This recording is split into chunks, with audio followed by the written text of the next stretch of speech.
It is great to be coming together so close to World Ranger Day.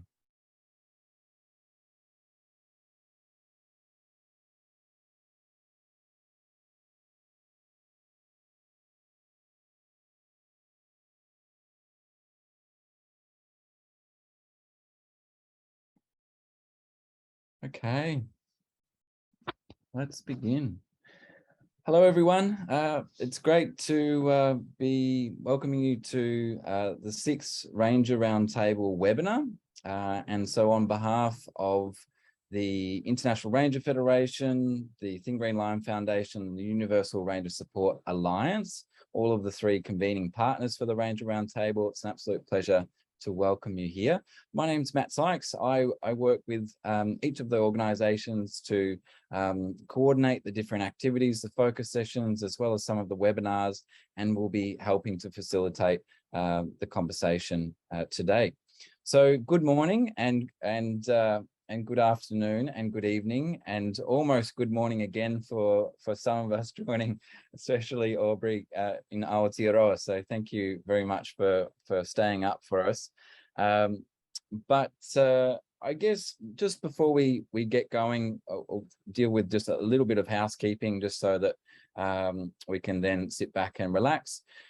Just to let you know that there are the options of the French and Spanish translation. So we've got Ives supporting us with the French translation and Monica with the Spanish translation. So down in the bottom right-hand corner of your screen, you can see what takes the shape of the world, and you can click on that, and then you can click on the different options there. So feel free to do that. And if you have any troubles, feel free to just pop a message in the chat. We also have the question and answer function throughout. And I think also the chat function might be available as well. So feel free to engage and put ideas and questions as they arise. But so it'd be great to have that dialogue and interaction as we continue to move through the conversation. Of course, the theme of today is really focused on diversity, and diversity in all of its kinds and shapes and forms. So we're talking about diversity of gender, of culture, of generations, of geographic perspectives, and really the goal of celebrating this diversity that is such a strong characteristic of the International Ranger community is to then say, how do we embed this awareness and celebration of diversity into the upcoming and future regional congresses, in particular 3 of the regional congresses that are being planned between now and the end of this year. Just finally, before I pass to Chris Galliers, the president of the International Ranger Federation, we are recording the conversation tonight so that we can then share that with those who are unable to make the session in its live form. So on that note, it's a pleasure to again welcome you. I'll pass across to Chris, who can set the scene a little bit more. Thank you, Chris. Thanks, Matt. And yeah, great to be here at another Ranger Roundtable webinar.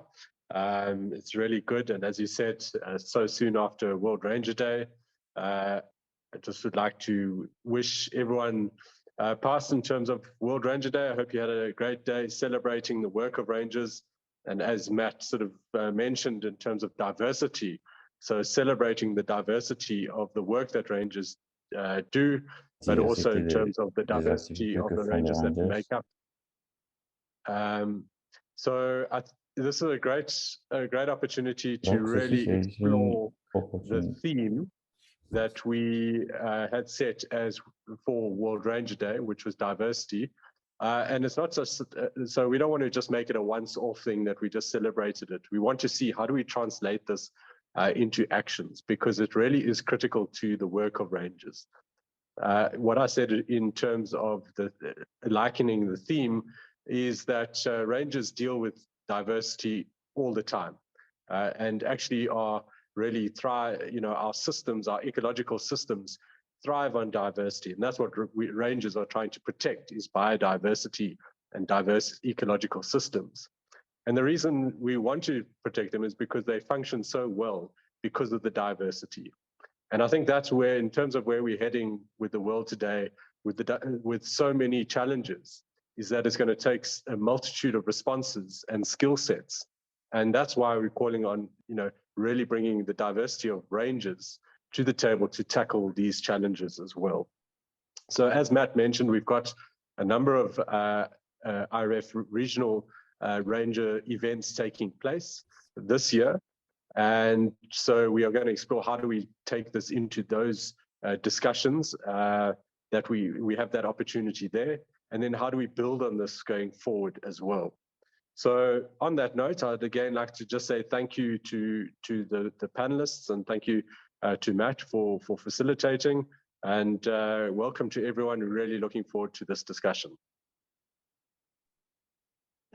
Thank you, Chris. And of course, I guess just as we do start to pass the baton to a series of guest ranger presenters tonight, we just want to take a moment to acknowledge all of those rangers who are out there in the field, physically right now, and probably many of you joining in this conversation, but just to acknowledge all of those ecosystems that are, the focus of these conversations, and that common care and responsibility that everyone that feels, especially at this time of change and transition that we're going through. It's just such critical, essential work. So what we're going to do now is pass the baton around, and starting with Aubrey Tai, who is a ranger at the Marlborough City Council in Aotearoa, New Zealand. Aubrey is going to share a little bit of context about how he sees diversity in his work, and perhaps some of the lessons in the way that diversity is being approached in his region. And then we'll pass across to two other rangers joining us in other regions before moving on to a panel discussion where we'll bring in some other voices. So Aubrey, passing across to yourself, and I'll bring up those slides for you to be able to talk through. Great. Thanks, Matt. Hello, buenos dias, bonjour, namaste, zdravo, shalom, g'day, mate, and tēnā koutou. Thanks for the opportunity. I guess for me, in terms of the subject of diversity, I guess the area that I've worked most in is around cultural diversity in the various roles I've had over the years. And the number one challenge for us over here around that is a lack of cultural awareness, cultural skills, and engagement within government departments. And this has kind of led to a lot of ineffective communication with our Indigenous cousins. It's been very non-productive and frustrating in years gone by, and therefore has created a lack of trust and a lack of progress, particularly on some of the bigger projects that we've got happening around the country. So yeah, cultural diversity is I guess my theme. And if you can bring up that first slide, please, Matt. So this slide here kind of epitomizes the area that I'm working in. So this is about 125 rangers from the top of the South Island that we brought together in about 2016. And I just wanted to present this to you just as an example of kind of the diversity and challenges around that. In that photo, it doesn't show up, but there's about 45% of female rangers that attended this conference. Culturally, there was probably about 3% of Māori, which is the Indigenous group here in New Zealand. So there's a huge gap in terms of the amount of Indigenous rangers. Although since 2016, that has changed significantly. And I guess one of the best results that came out of that was exposing a lot of these rangers who hadn't been exposed to the cultural side of the job, getting them engaged over a 3-day period and immersing them into some of the cultural aspects of what this opportunity was about. I guess if I can go straight to one of the questions here, how's diversity being approached in your region currently? There's a few changes, and one of the first ones is we've looked at the way that we recruit our rangers, and I use rangers in a very broad sense of it. Basically, if you want diversity in the workforce, then we needed to diversify our recruitment parameters and look a little bit outside of the box. The next point was the language. So the Māori language, our Indigenous language here, was pretty much almost extinguished a wee while ago, and it was only 35 years ago that it became recognised as an official language. So that's been promoted now through all the media platforms, and particularly now government agencies have taken that on board and are really promoting the use of language throughout their organisations. Also, some of the government agencies, including the one I'm with now, have recognised the need for specialist roles within those agencies to deal with some of the cultural challenges that we've now got. An example of that, we've just employed through the Marlborough District Council a kaihotu, which is basically a cultural advisor to help navigate the organisation through some of these challenges. Another example of supporting diversity, we just kind of had a day celebration called a Pink Shirt Day, and that was just about embracing and supporting diversity in its many forms. Nationally, one of the significant things that has come about this year is a new public holiday in New Zealand.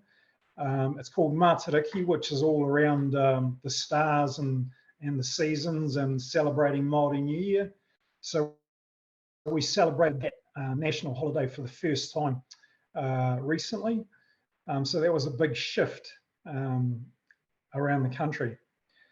I guess one of the diversity success stories for us is with my previous role within the Department of Conservation, they had a really cool system where they set up basically a week where we got rangers from all over the place and fully immersed them into the cultural aspects and the language of the Māori world. And this really opened some doors and broke down some barriers for a lot of our staff who had never encountered the cultural side. So that was a really good win on that one, and it's just continuing to build. I guess the one key recommendation I would have going forward is for organisations to embrace and integrate the local language, people, cultural practices, right down to simple greetings and introductions in the various languages. It's a great point of difference, and over time this can be built on to enrich whatever meetings or the congresses or networking opportunities that happen. That second photo, thanks for that, Matt. That was an example of one of the projects, which is one of the first in our area, of a joint project between our local iwi, our local tribes, some government agencies, some NGOs, volunteer groups, and also one of the sponsors, which just happened to be a petroleum exploration company, which is quite ironic. And it was a very successful restoration project. So on the right of that photo, you'll see 3 of our iwi members from one of the local tribes. The last time they went out and did a planting program was about a month ago. That 3 turned into 30.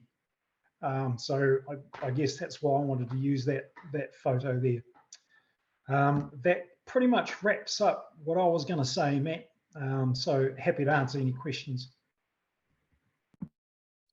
Thank you, Aubrey. We'll we'll carry on, but some really clear and interesting insights. We'll step across to Regina Smith, who is a ranger with the Game Rangers Associations of Africa, based in South Africa itself, who's going to share some perspectives from the field in her part of the world. So across to you, Regina.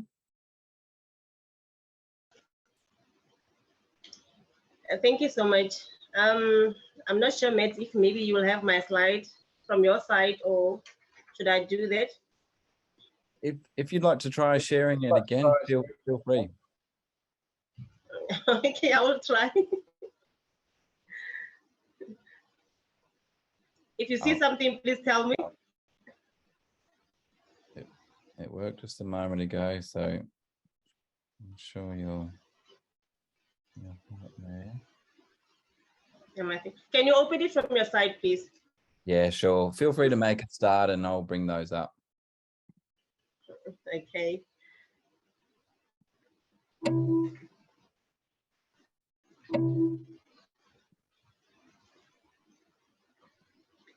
Yeah, but then let me just continue from my side while you're busy searching for the slide.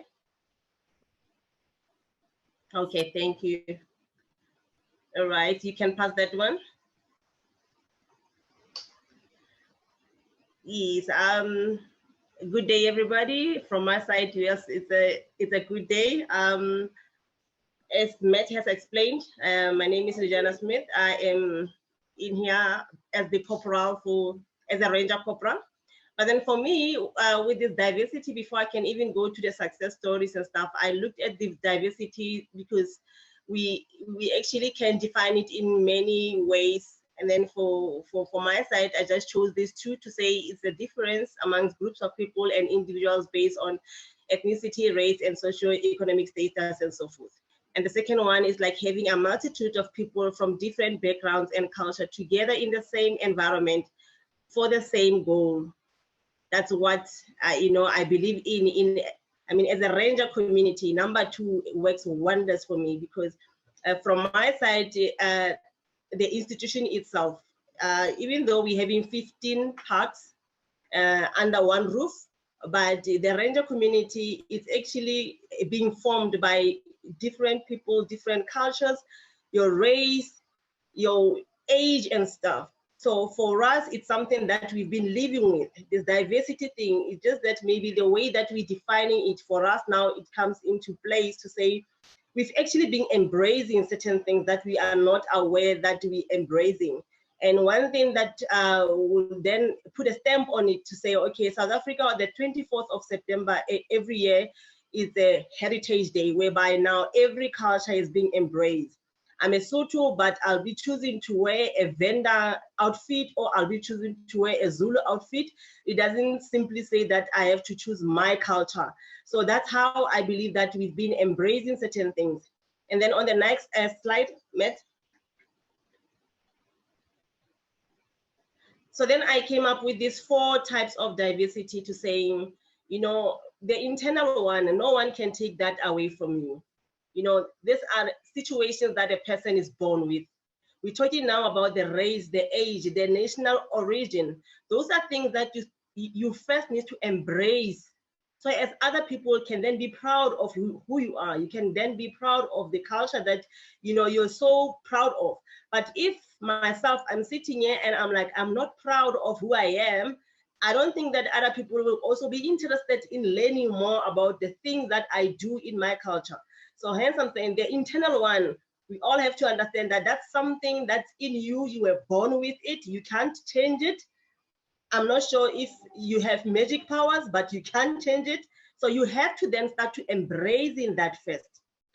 The organizational diversity, that's what I'll be maybe dwelling much into it. Yes, there are lots of challenges. Hence this is within the workplace. The characteristics within the workplace that distinguish one employer from another.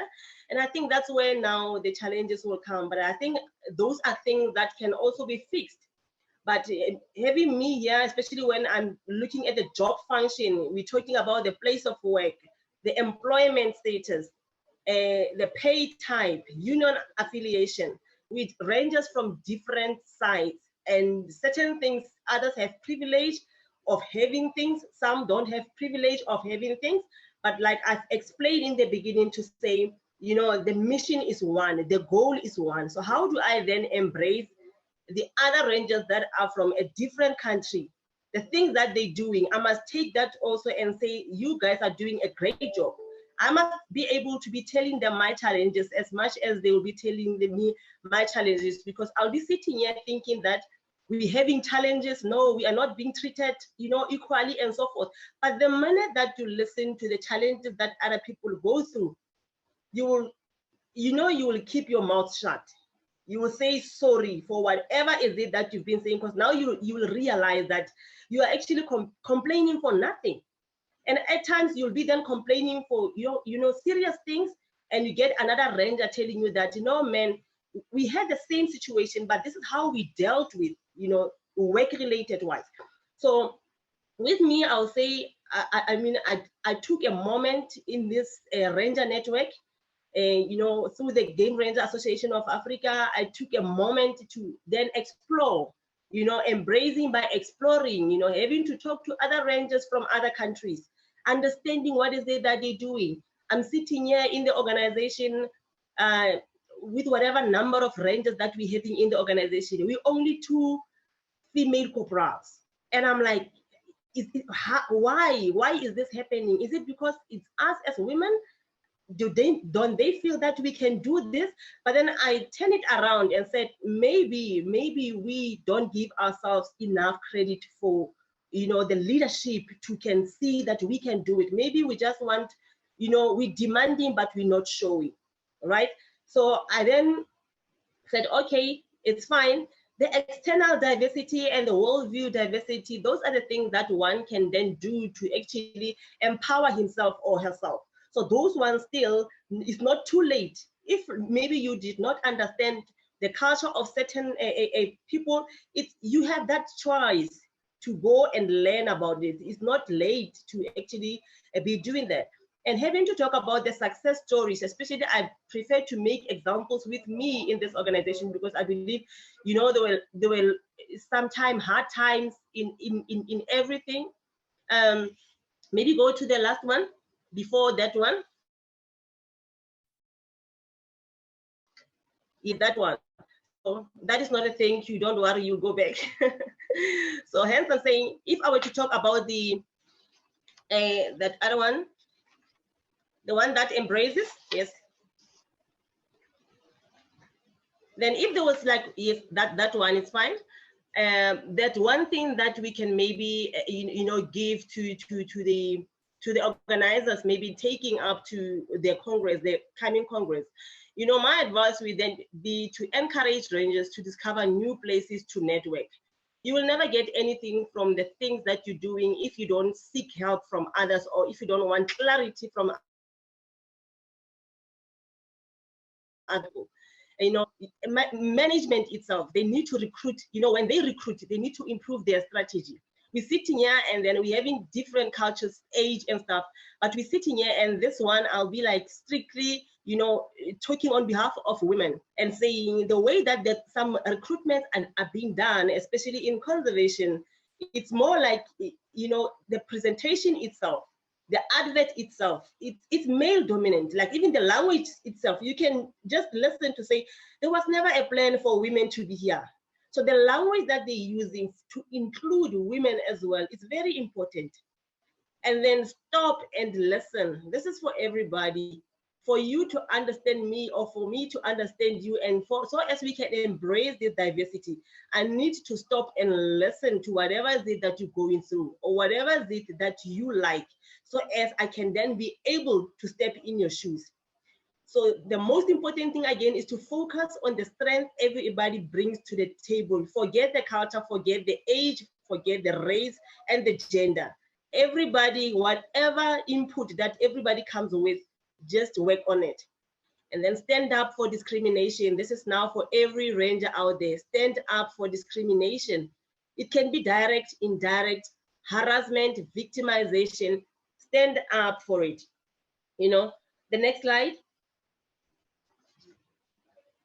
So now this is, as I say, thank you. This is one of the biggest things that I learned with, and it's a success story for me because, like I said before, with whatever challenges that I went through, and I believe it was like work related, but I think it was more of a gender issue and placement at work because of whatever politics. But I will always be grateful because I found, and as I was not seeking, but I found from other ranges, as we are talking, you know, I believe by that time I had already written my resignation to say, guys, I am done. But no, they put me down, you know, via telephonically, via Zoom and everything. They said, you will not do this. And that is the message to say, you know, Regina, a bird sitting on the tree is never afraid of the branch breaking because its trust is not in the branch, but on its wings. So you better fly, show them, don't move, but show them what is it that you're made of. And then for you doing that, you are clearing the road for the other ladies that are following. So because now if you run away now, they will also not feel that they are worthy to be there. So you better step up and do exactly what you are here for. So I'll forever be grateful. Thank you. Brilliant. Thank you, Reggie. Super inspiring for all the rangers out there. It's just brilliant to be hearing some great perspectives. And we're going to add another voice to this conversation before we step out into our broader panel discussion. So it's a pleasure to take a step now to the north, where we have Michan Kastalita, who is a ranger in the Dormitor National Park, UNESCO World Heritage Area in Montenegro. Michan, feel free to, take the mic.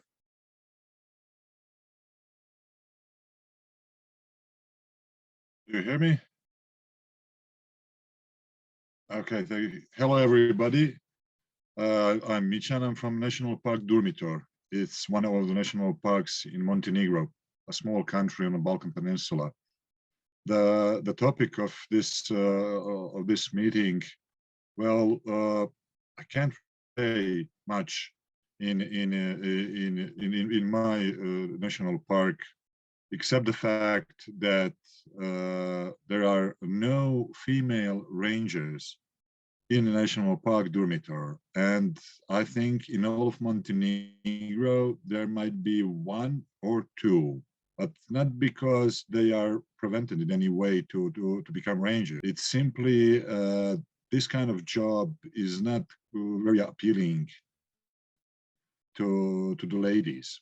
The conditions, working conditions of a ranger in Montenegro is, how to say, pretty Spartan.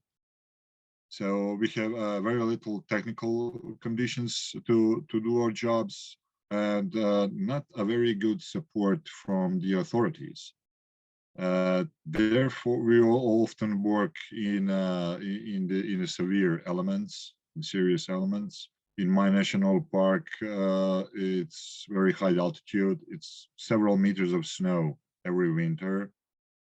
The extensive because of the shortage of manpower. No lady wants to apply for a ranger job in this nation, in the national park, especially given the fact that being a ranger is one of the lowest paying jobs in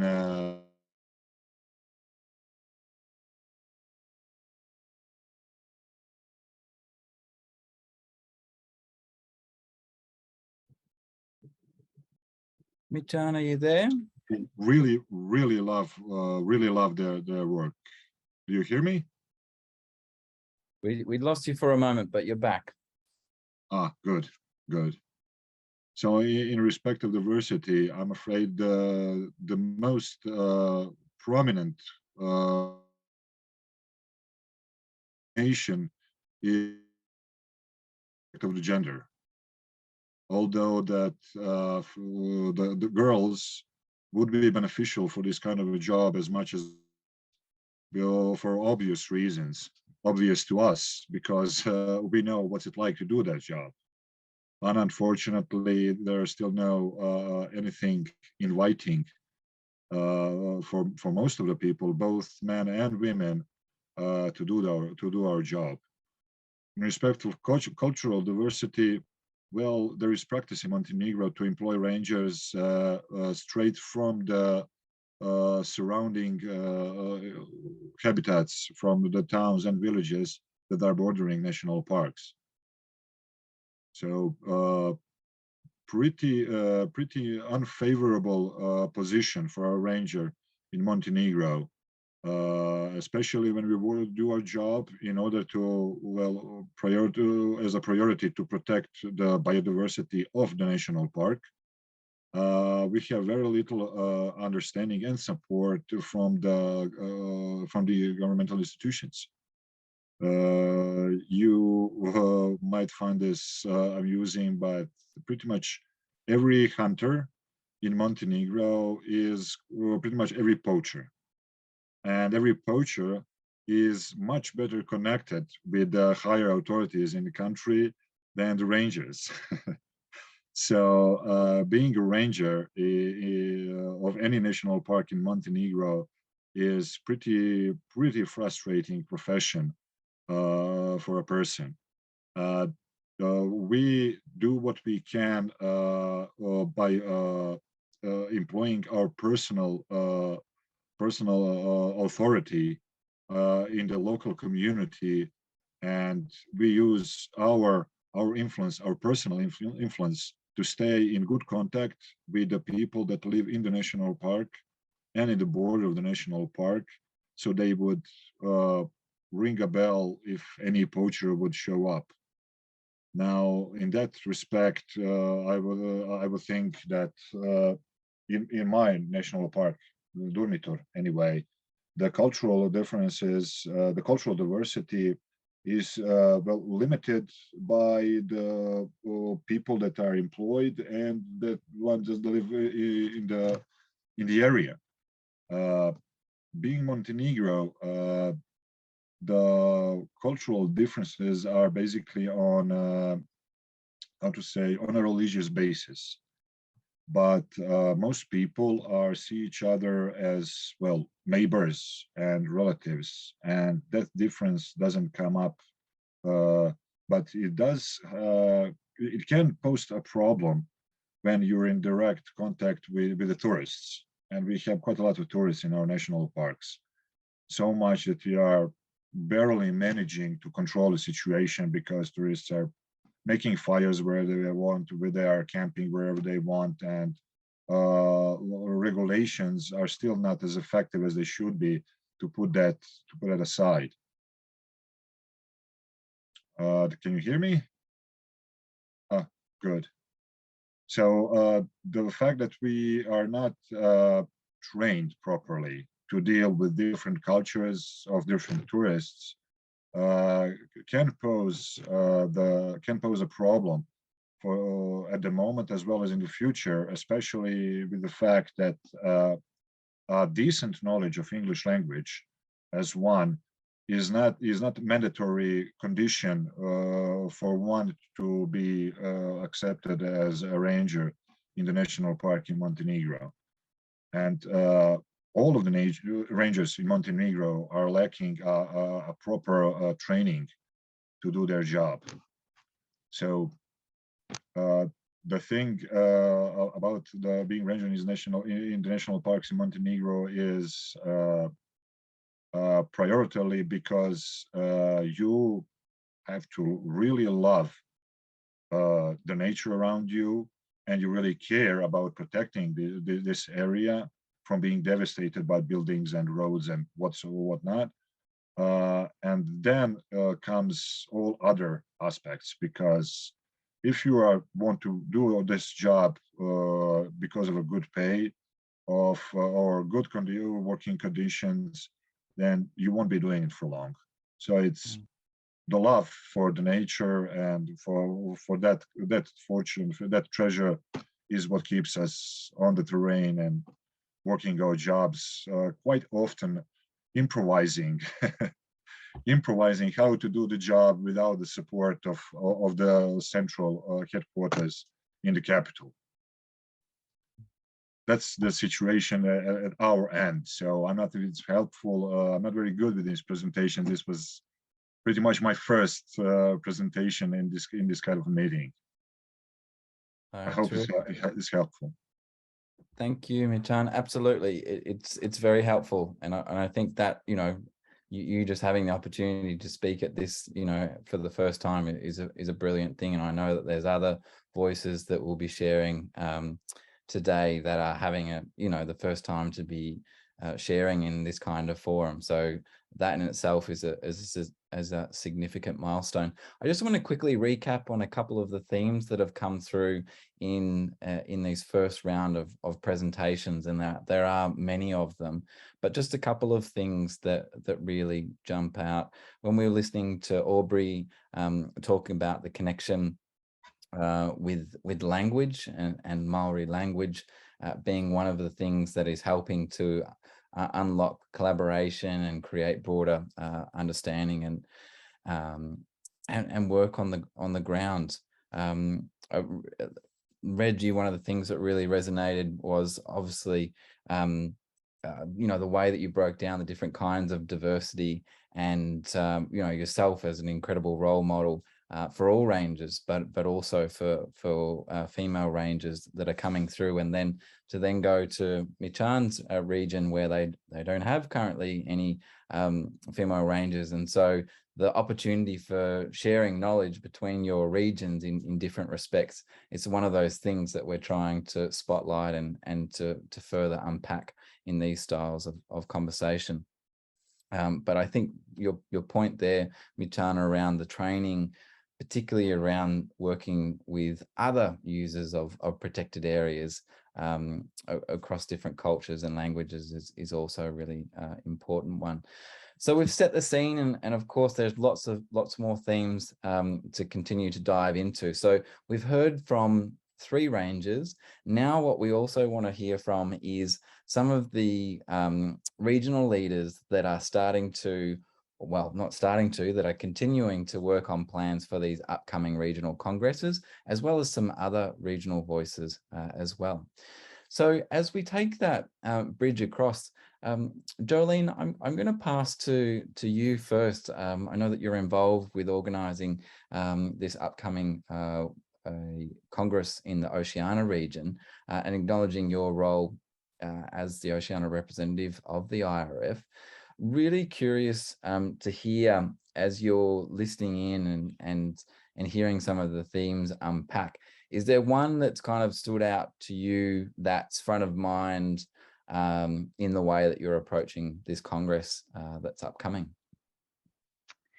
First of all, tēnā koutou katoa. Greetings to you all. Nor Queensland, aho. I'm from Queensland. I'd like to acknowledge the traditional custodians of the lands that we're gathering on. I'm actually on Camberwell country here in sunny Queensland, Australia.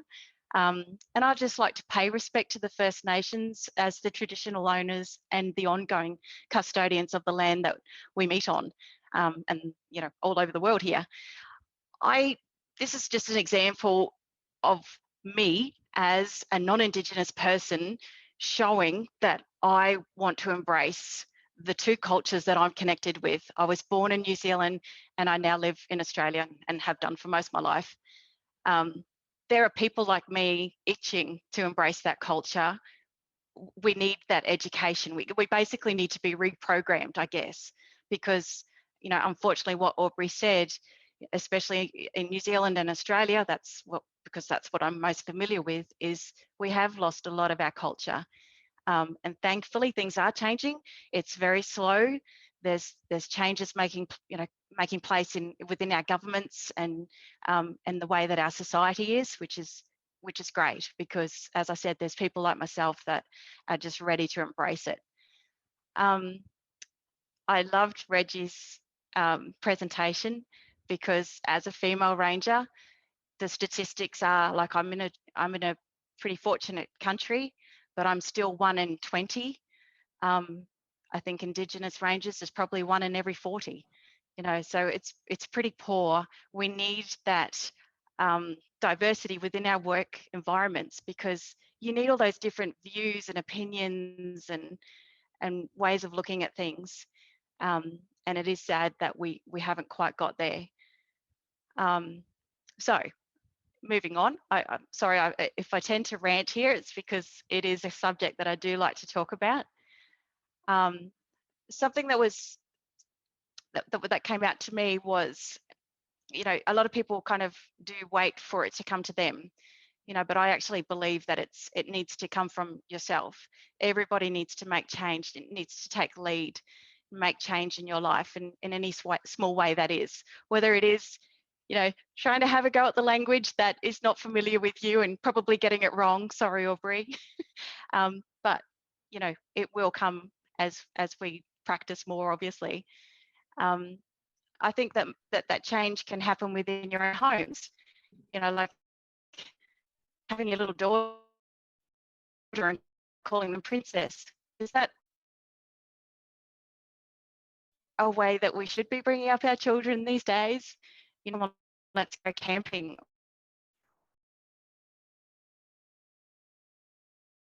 Or, you know, dad saying to me, come and help me fix my car, or there's, you know, stuff going on in the home.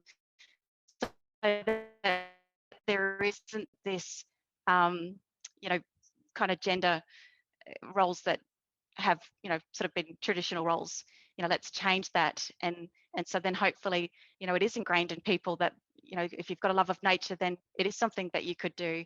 It's not a men's job. It's a job for anyone that has a connection with nature, and so on. So yeah, that was just a few things that came from me. Yeah, thank you, Jolene. Really appreciate it. I'm going to pass across to Andrew, Andrew Campbell, also connected to, well, CEO of the Game Rangers Association of Africa. Andrew, really curious in the way that you're approaching the upcoming Congress, like what's one of the themes that maybe has been shared tonight that is front of mind, and practically the way that you're setting up the, you know, the program and ensuring that there's diverse representation from the outset? Sure, Matt, thanks, and welcome to everyone. Pleasure to be here with you all, and thanks for all the greetings. It's been fascinating listening to you all so far. I think, you know, for us, the one thing that is really difficult to grasp as a regional association rather than a national association is, you know, how do we need a diverse array of voices. You know, if we are to be the voice of the African Ranger, we need a diversity of voices present in those conversations that we're having. You know, whether it's about training or capacitating rangers, or gender equality in the workplace, or you know, any of these issues that we grapple with on a daily basis in our field.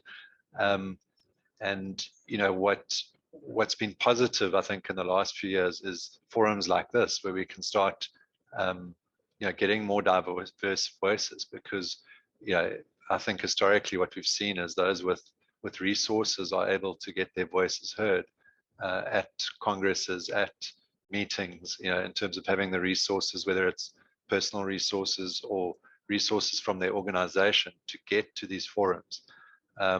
We've just come off the African Protected Areas Congress in Rwanda recently, which was, you know, a good example of that. To get there was really expensive, to be there in person. So, you know, we grapple with the same issue for a regional ranger congress. Ours is coming up in September, as some of you guys will know.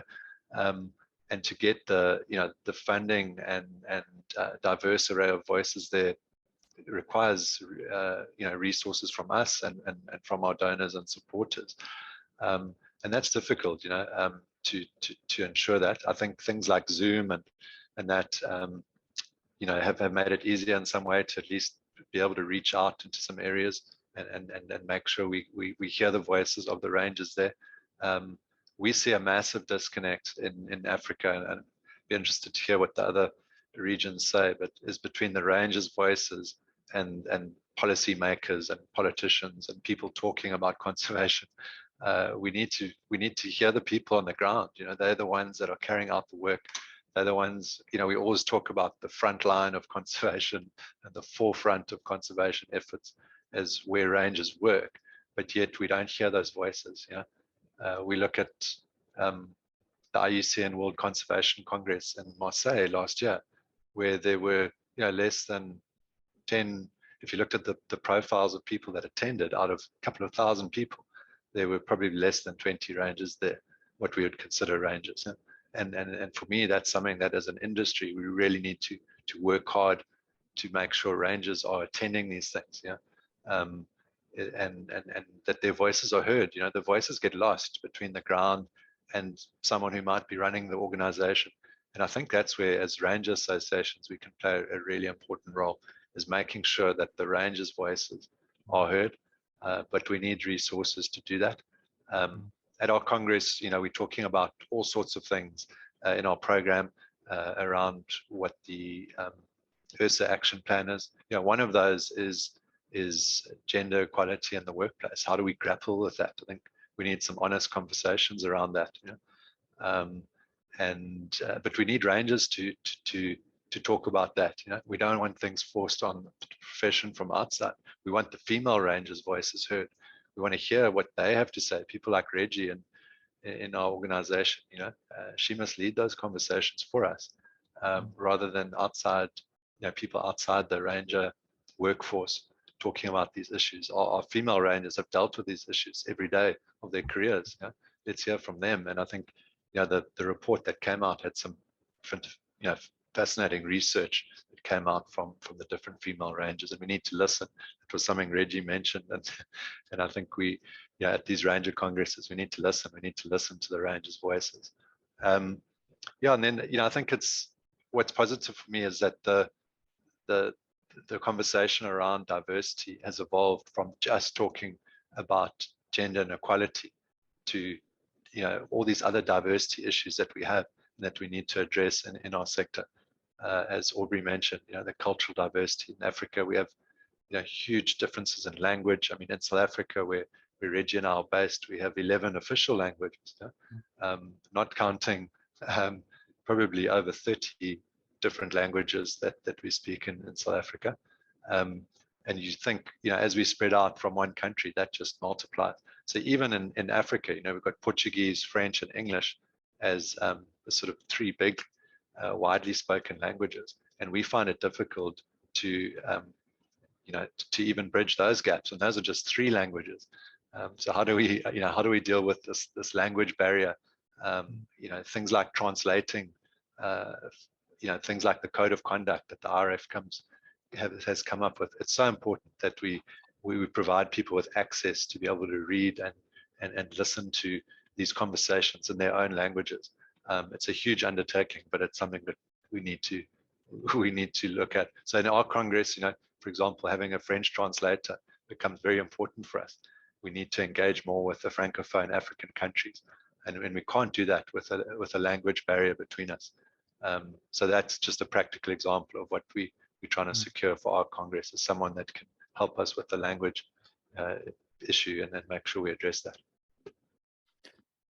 Thank you, Andrew, and a shout out to our translators that are helping this conversation and today, because it is one of those key bridges, and yeah, it can be a challenge, but of course, you know, the power of Zoom and tools like this that is helping to facilitate more access, which is a positive step. Okay, there's two other voices that we'd love to bring in before we start then crossing over and mixing, because there are some themes and strengths in certain areas, in certain regions that are perhaps being able to relate to vulnerabilities and risk areas in others. So what we're going to do, I'm going to give Monica a heads up. So Monica is going to help us connect with Lara Pasanino, who is the president of the Latin American Ranger Federation. So what we'll invite you to do, so that you can actually hear Monica's translation from Spanish back into English, is for the English listeners to jump on that interpretation button and then choose the Spanish channel, and then you'll be able to hear Monica there. But Laura, it would be great to hear your perspective on one of the strong aspects that you see that diversity is being approached in Latin America. What is one of those strength areas that you feel your region is doing really well in, and that might be a valuable example for other ranger regions around the world? Monica will be helping you with the translation there, so we'll just allow a moment to catch up, and then making sure that we're across on that Spanish channel.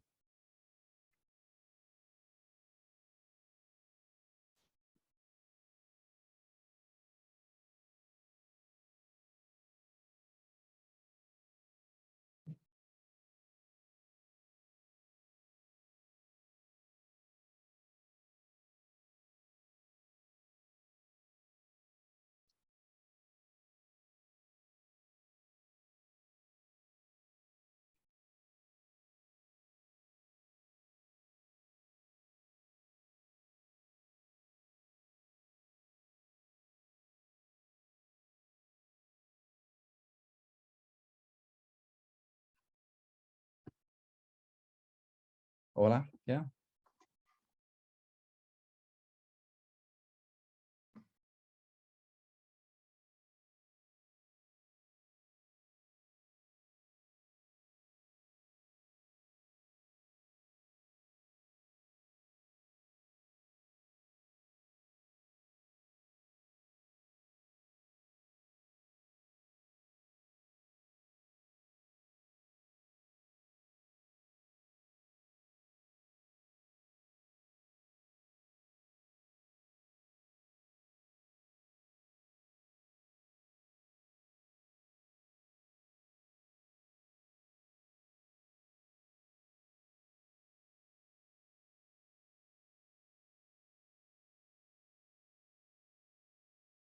¿no?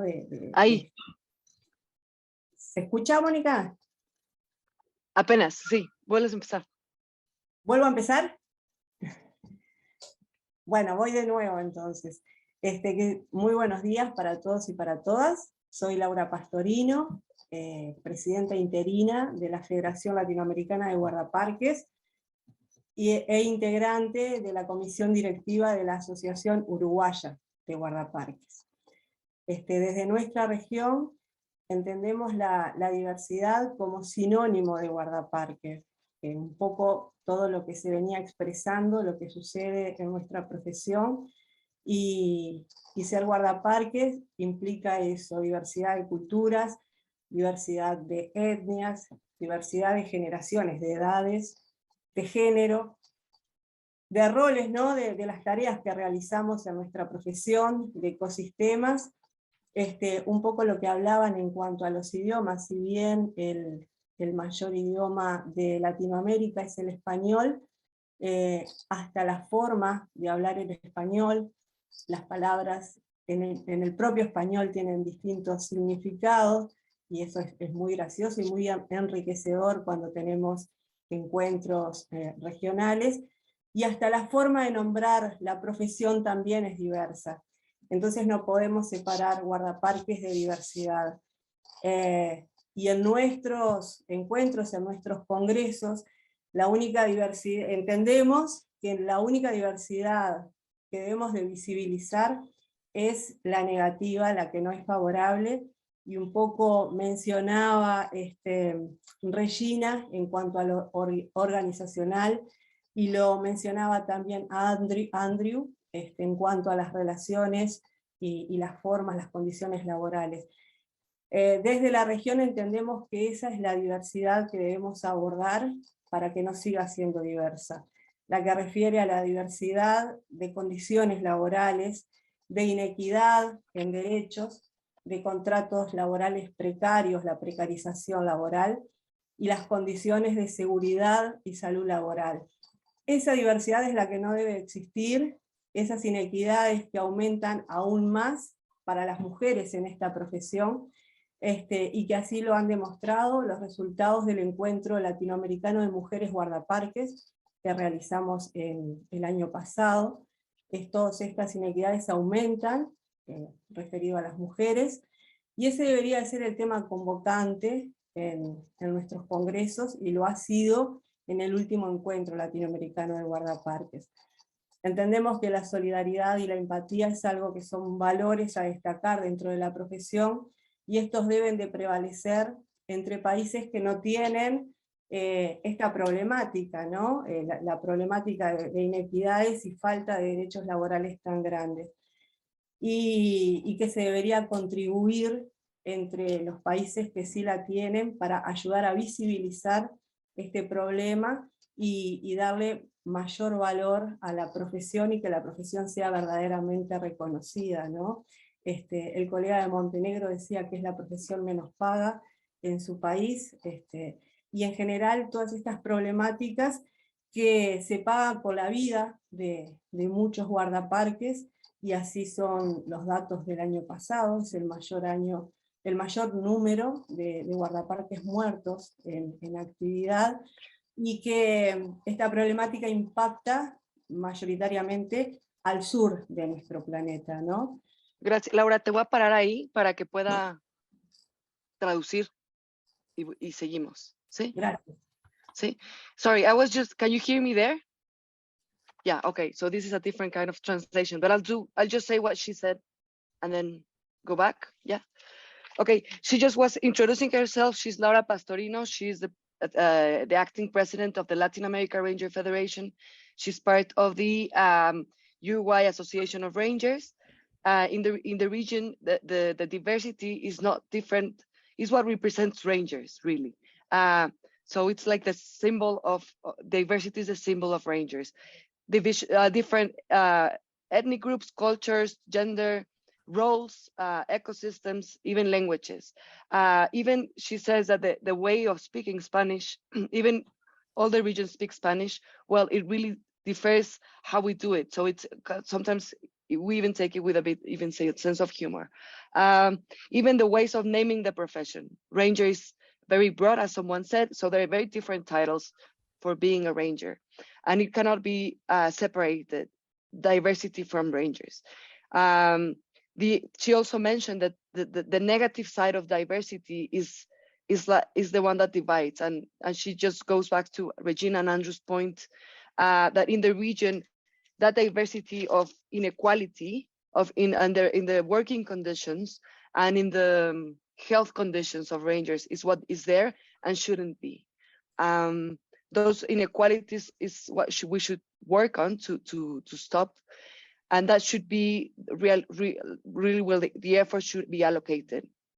Also talks about the values that should be shared between all the countries and all the regions, and also going back to our colleague in Montenegro, that he mentioned that the working conditions and how complicated and dangerous it is being a ranger in Montenegro, that is similar of the conditions in the south hemisphere of South America, that rangers pay with their life, and we can see it with the recent numbers published in the Roll of Honor, how this is the year with most homicides, or well, most deaths. So it's really a complicated and challenging job, and related to the risks for rangers compared to the conditions in Latin America. And yeah, we should focus on that. I think, sorry, I stopped her because it was, Laura, no sé si vas a decir algo más, pero. Bueno, no, iba a decir, sí, que en realidad lo importante, más allá de visibilizar la diversidad, que es algo que en la sociedad bien se valora, el esfuerzo tendría que ser ese, ¿no? Visibilizar este tipo de inequidades, porque obviamente que mejorar las condiciones laborales de las y los trabajadores de la conservación es mejorar la conservación de la naturaleza, y obviamente esto va a mejorar la efectividad de manejo de las áreas protegidas.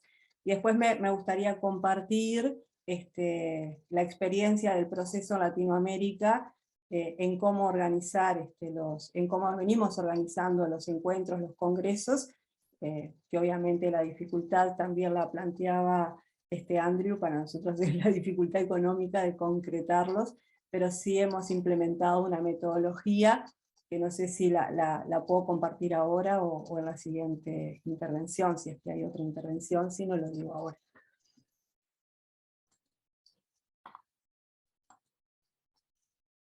Monica, you're just on mute. Sorry, thank you. She just said the importance of going, really pushing into diversity, and that means that the effort should be allocated there, and that it's important to visualize the inequalities to really improve conservation, and to really, while we support the conditions of the rangers and those inequalities, we'll be aiming as well for better managed protected areas, and then better conserved areas. So she's just asking if she will share now or later about a little bit of how they planning regional congresses or gatherings, and how they share the same difficulties that Andrew just mentioned. If we can just pause there for a moment, and then we'll circle back, but it would be great to hear some more detail there. We just want to create space, but muchas gracias, Laura. Thank you very, very much. We'll come back to you. Vamos a regresar con la siguiente. And I think we should be able to enable all of the translations to get back set up for a moment. It's an absolute pleasure to bring one more really important voice into today's conversation, and that is a ranger from Kashmir in India, in Alia Mir. Alia, I think your story, in the way that it was shared to us in the lead up, being a pioneer female ranger, in your region, and obviously resonating with or responding to some of the strengths perhaps in a region like in the one that Regina is working in, but then a challenge in Mishan's region. So really would love to hear a little bit more about your story. What comes up for you as we have this conversation together? Hi everyone, greetings from my side, and thank you for having me here. I'm Alia Mir, and I represent the whole ranger community from Kashmir, since I'm the lone female ranger from Kashmir. And I take both gratitude and pride in saying that, because I feel very privileged to have been chosen for this noble cause, for this noble profession, and being able to break the ice, being a lone female ranger, so that other females and other women folk from a part of the world could join us in this beautiful and multifaceted roles of rangers. Since this is my first I have been able to join it the first time, so I'm amazed to see the diversity in the ranger community. So it was really amazing to see the cultural diversity, to see the linguistic diversity, to see the gender diversity. So thank you for this webinar, and thank you for to the speakers who enlightened us with so much of diversity in the roles of the ranger communities. But today I would like to throw some light, and I would like to talk about a few challenges and diverse roles or diverse challenges of the wildlife rangers in our part of the world. As you all know that the top conservation threats that include and it is applicable for the whole world, for it's globally. The habitat loss is one of the greatest threats. Human wildlife conflict, it is everywhere. Poaching, climate change like forest fires and other issues, and the skills needed to meet these challenges are indicative of the changing role and diverse roles of wildlife rangers. So I would say that it is, in nature, it's a multifaceted job.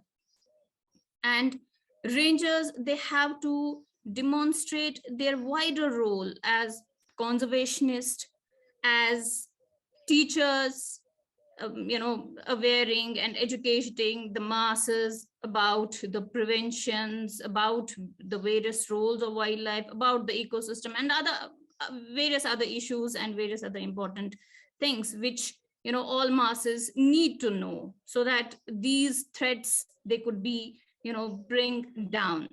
And they, at the same time, they play a vital role as the community support workers, making them good and responsible citizens, and making them responsible towards the wildlife, so that these wildlife issues can be addressed well in time.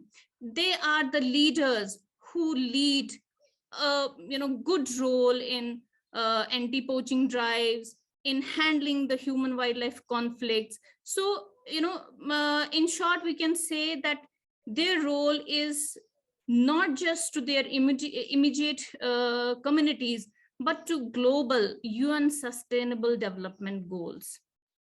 So it is definitely an important and an important role of the rangers, since threats to wildlife and their habitat, they're only growing.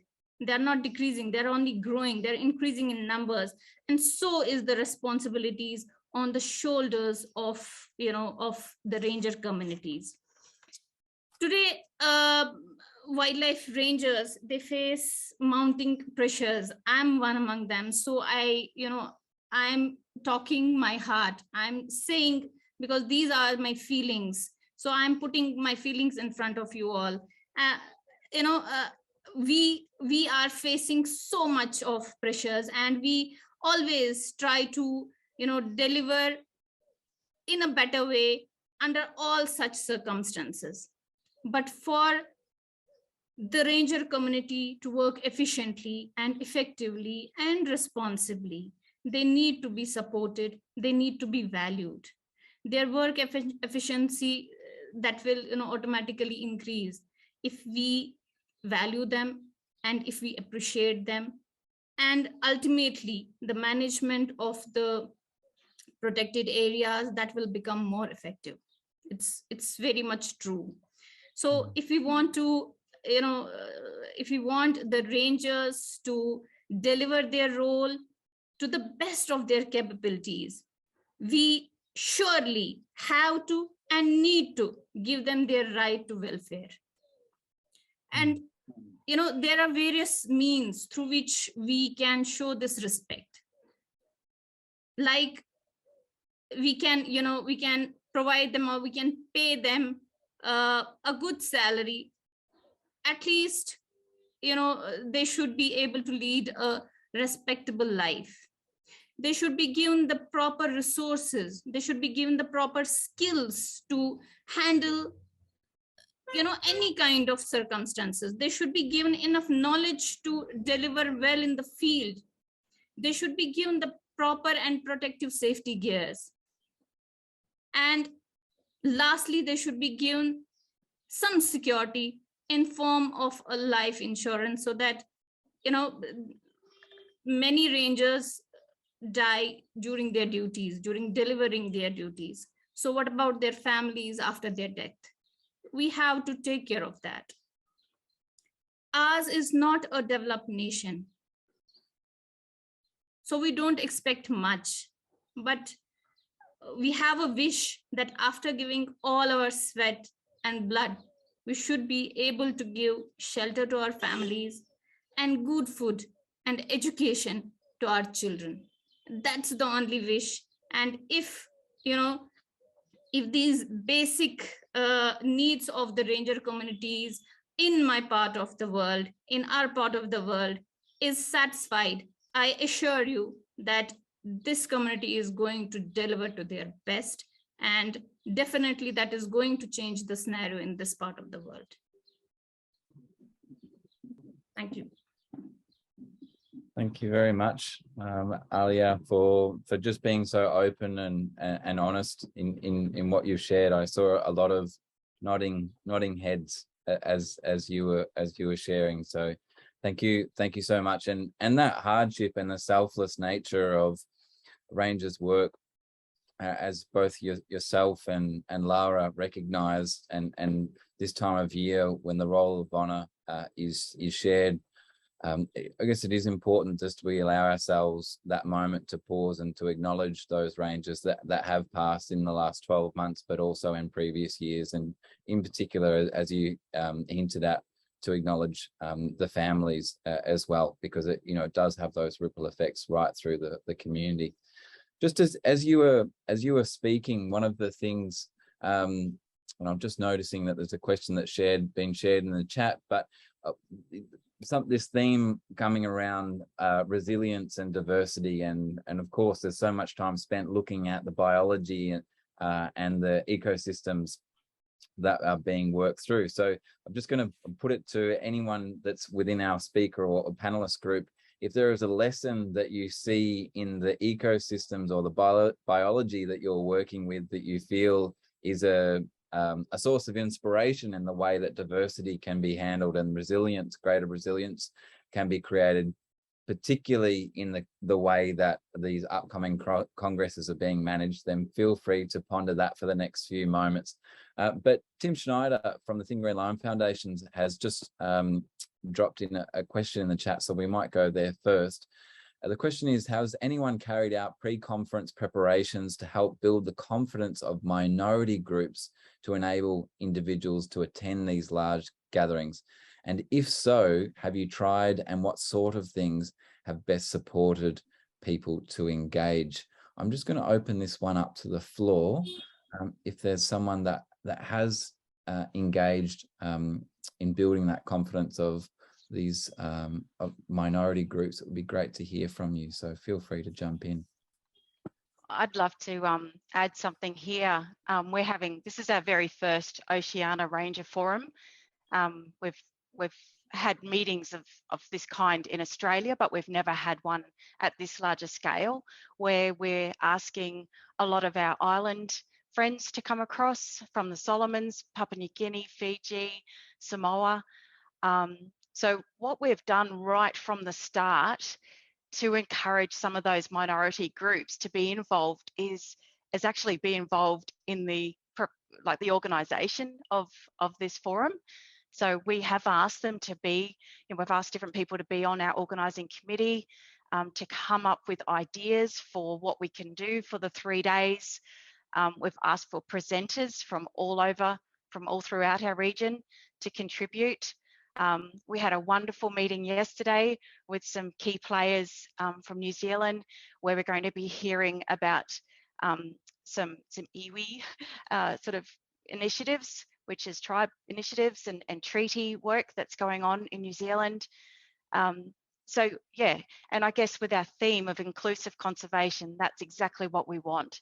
That is what we're trying to capture with that theme, is that we need everybody to be involved, whether old, young, male, female, Indigenous or not.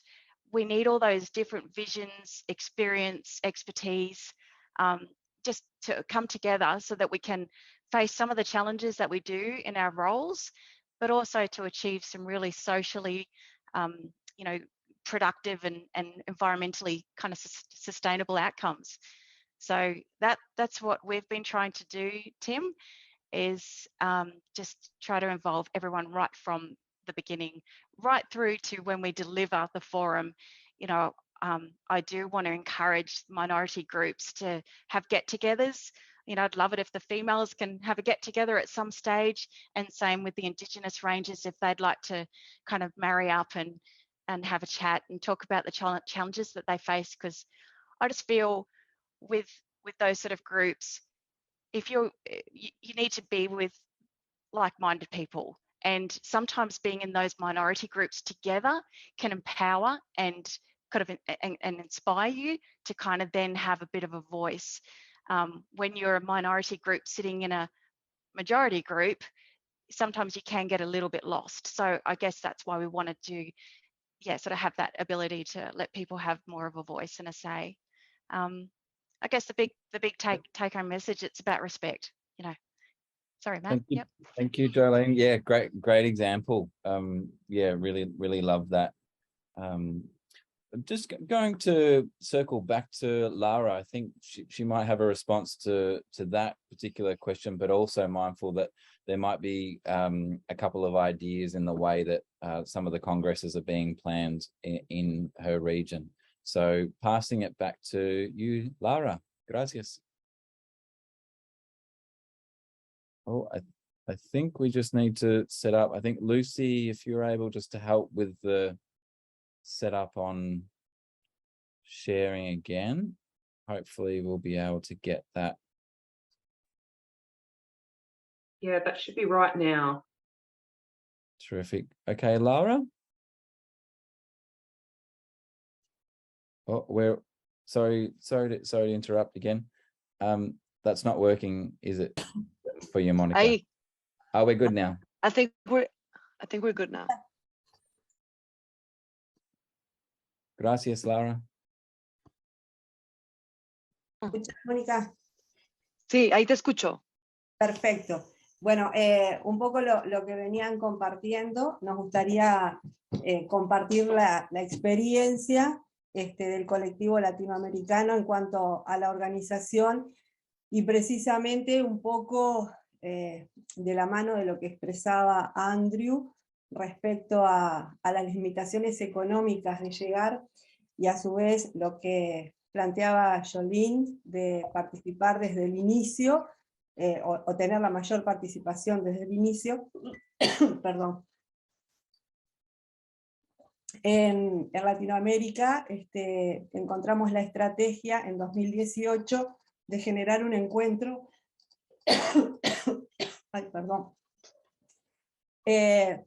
donde la metodología que se utilizó es precisamente trabajar previo al Congreso con la mayor cantidad, escuchar las voces de la mayor cantidad de guardaparques posible a través de unas encuestas, de preguntas, para saber cuáles son los temas que les interesa o que se deberían abordar, y en base a eso seleccionar el tema principal y los ejes temáticos. Ese es el trabajo previo al encuentro, al Congreso. Luego, durante el periodo previo, que están estos resultados de encuestas de temáticas de interés, cada asociación base trabaja estas temáticas para llegar con una postura o con un planteo consensuado a nivel local y poder intercambiar sobre esto en ese espacio de encuentro. Durante el Congreso se arman mesas de trabajo para abordar estas temáticas, hallar soluciones si lo que se presentan son problemáticas, y el objetivo es generar un resultado de este encuentro, de este Congreso, ¿no? Ya sea un diagnóstico, ya sea una hoja de ruta, ya sea un plan de acción, pero que no solo el Congreso finalice con una declaratoria, sino que tenga este producto, este resultado, para poder seguir trabajando con posterioridad a este encuentro en forma unida como región. A partir de ese encuentro que realizamos en Ecuador en 2018 con esta metodología de trabajo, surge también el primer encuentro de mujeres guardaparques en Latinoamérica, que se identificó esa necesidad, se concretó ese encuentro, y el encuentro de mujeres guardaparques de Latinoamérica también utilizó esta metodología de trabajo previo para después poder seguir trabajando luego del encuentro. Entonces, fruto de esa forma de trabajo es que hoy tenemos esta Federación Latinoamericana de Guardaparques. Como planteó Andrew, la necesidad de visibilizar la voz de quienes trabajamos en la conservación, en los congresos mundiales donde se aborda la temática de la naturaleza y la conservación, y intentamos hacer eso en el encuentro latinoamericano de áreas protegidas que se hizo en Perú. Entonces, bueno, es como la forma que hallamos de organizarnos en esta región para que los encuentros no solo sean un espacio de meramente expositivo, entonces que haya alguien que exponga y otro que pasivamente escuche, sino que se dé el intercambio, que se genere un resultado y no solo sea un espacio de exposición y de paseos, ¿no?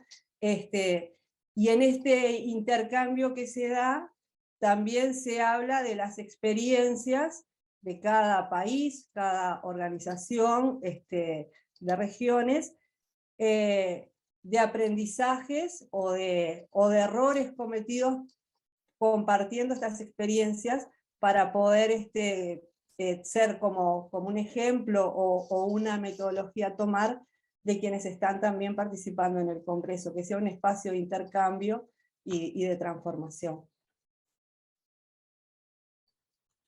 Can you hear me there?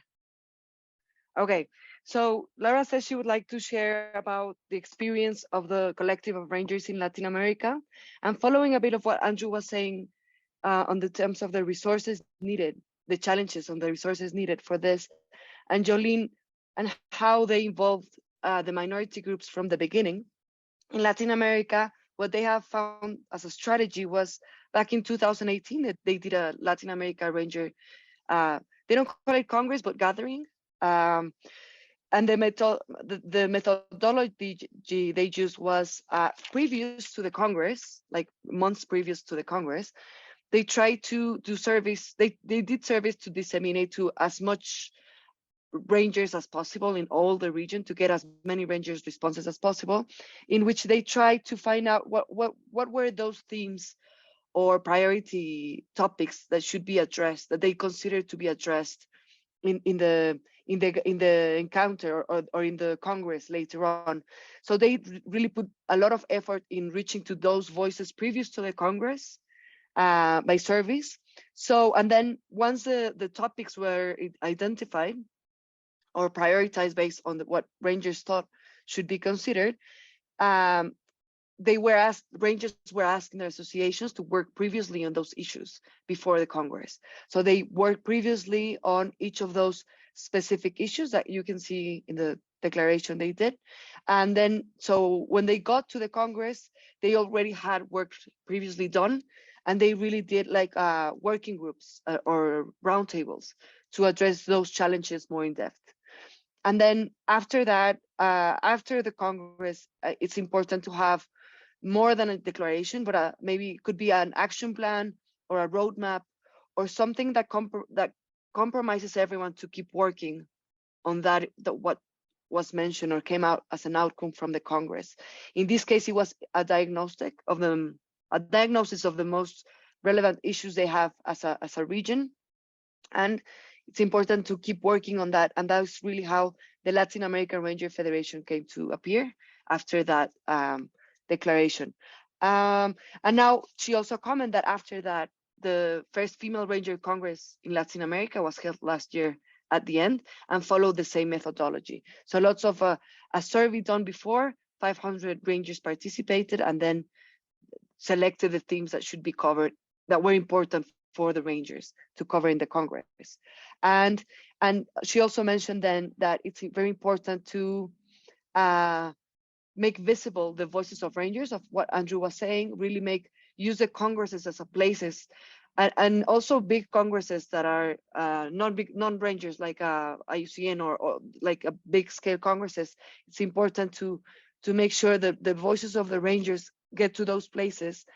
And as Andrew mentioned on the APAC, the same thing they tried to do with the Latin American Protected Area Congress in 2019, the CAPLAC, and they did have a space as well to share that, but highlighting the importance to get to those Congresses. And something just to finish that she says is very important is that the Congresses or gatherings should be more than just exposing themes or presenting or presentations, but really should be spaces of exchanging as well challenges and also lessons learned and mistakes done in the past, to really be open with the mistakes and be spaces to share, to really be able to build together better and share experiences, and to become transformative, and not only spaces for just going to a Congress and have a nice paseo. That means like just attending to the Congress, but to be really significant and transformative. Gracias, Monica. Gracias, Laura. It's really good to be getting into some of the detail now of the congresses and the design and those, those working groups, those breakout type conversations, and the way that we can create structure in the physical design of these things that enable all of those diverse perspectives to come together. And of course, we've covered quite a lot of ground and quite a number of different geographic and cultural and different perspectives. I'm going to pass back to Chris Scalliers just for a moment to give him the unenviable task of trying to distill a couple of key thoughts before we start to wrap up. And I will pass to one of our guest rangers with some closing words too. But Chris, over to you. What stood out in the conversation today? Thanks, Matt. Yeah, I mean, this is why it's an absolute privilege to work within an organization like the International Ranger Federation, where we get exposed to such diversity. And a lot of the passion which comes through from the rangers is doesn't matter where they are.